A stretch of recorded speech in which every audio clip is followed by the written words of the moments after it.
नमस्कार, अभिजित भारतमधून मी रोशनी लोखंडे आणि आपण बघत आहात ARIPL प्रस्तुत न्यूज वाइब्स। राष्ट्रसंत तुकडोजी महाराज यांच्या 57व्या पुण्यतिथी निमित्त नागपूर विद्यापीठाकडून विद्यापीठ गीत गायनाद्वारे डिजिटल आदरांजली अर्पण करण्यात येणार आहे।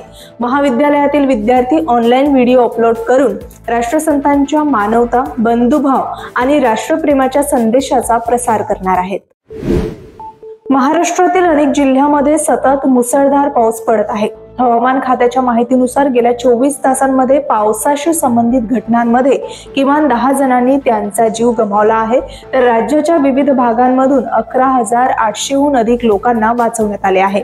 तर या पावसामुळे शेतकऱ्यांच्या शेतातील उभे पीक वाहून गेले आहे, त्यामुळे शेतकरी संकटात सापडला आहे।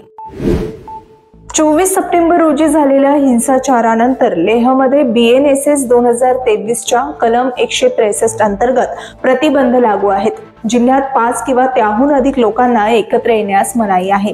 आधी लेखी परवानगीशिवाय कोणतीही मिरवणूक, रॅली किंवा मार्च काढता येणार नाही। लेहमध्ये सुरक्षा कर्मचारी तैनात आहेत। लडाखचे लोक राज्यघटनेच्या 6व्या अनुसूचीमध्ये केंद्रशासित प्रदेशाचा समावेश करण्याची मागणी करत आहेत।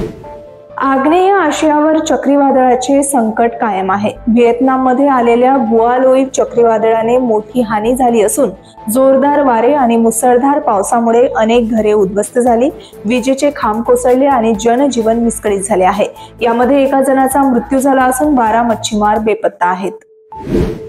अभिनेता तसेच राजकारणी थालापती विजय यांच्या पक्षाच्या तामिळनाडूच्या करूर येथे TVK या रॅलीमध्ये मोठी चेंगराचेंगरी झाली।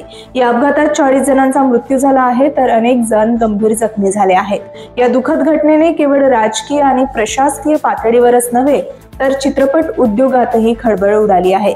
चित्रपट क्षेत्रातील अनेक व्यक्तींनी सोशल मीडियावर मृतांच्या कुटुंबियांना शोक व्यक्त केला आहे। BCCIने IPL साठी नवीन नियम लागू केले आहेत। IPL मध्ये खेळण्यासाठी पात्र होण्यापूर्वी खेळाडूंना आता किमान एक प्रथम श्रेणी सामना खेळणे आवश्यक असेल।